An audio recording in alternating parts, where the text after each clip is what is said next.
Archery deer hunting for beginners is brought to you by Rack Stacker Big Game Attractants, Fast Track Performance, Kent Cartridge, Vortex Optics, Mossberg Firearms, Bullseye London, and the Nook Professional Cases. Hi everybody, it's Carl and Ian from the Real Outdoor Experience. Thanks for tuning in to part of our deer series. In this episode, we're going to discuss some of the clothing that we use while we're out deer hunting. Stand by, we'll get right back to it right after this message from Rack Stacker.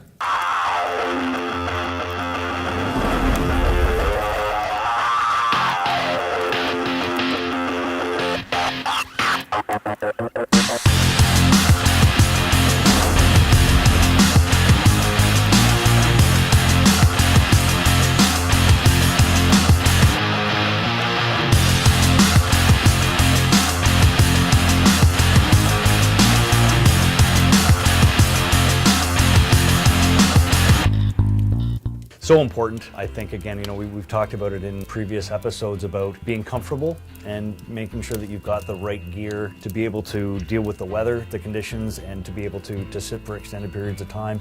But there is also so much a functionality element. If it's not raining and you don't have the rain to mask your sound, when you stand up to take a shot because there's a deer right there and your rain gear goes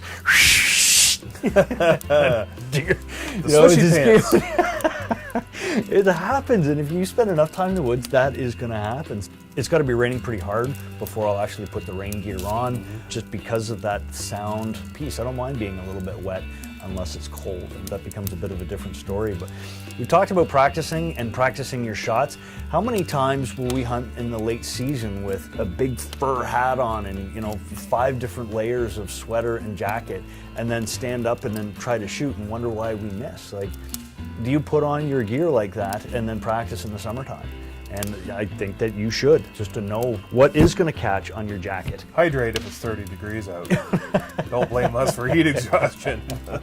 Again, something else I'm a really big fan of is wearing chest harness for my binoculars, because if the neck strap that comes with binoculars, that really starts to wear you down after a while. So I really, really like the chest harness that they've come up with to make that comfortable carry. You cannot shoot a compound bow with that chest piece on. So making sure that you've got your gear matched to your firearm choice, I think, is really, really important. There is an infinite amount of camo out there, and I do my best to buy it all. I am a camo junkie.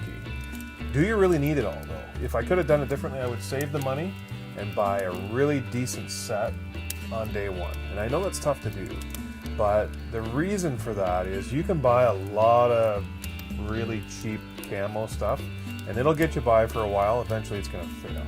For me, comfort, I'm a big baby, truly. I hate the cold. If I am cold, I am miserable. You make a pretty good point, Carlin, about what to buy when you're just starting out, and I think that we all have to observe budget. There's no question about that.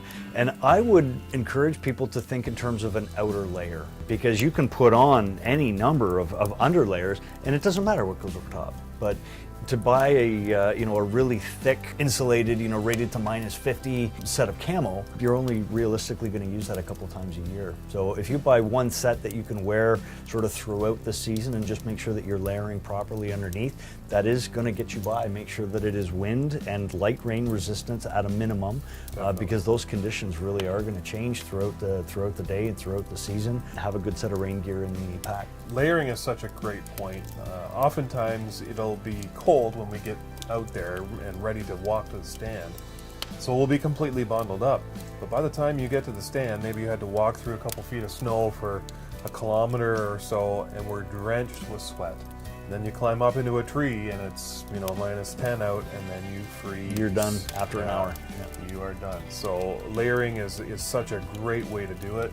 You can break it down to start. You'll be a little bit chilly for a little bit, but when you get in the stand, you put all that stuff back on and you're good to go for hours and hours. It's such an important point.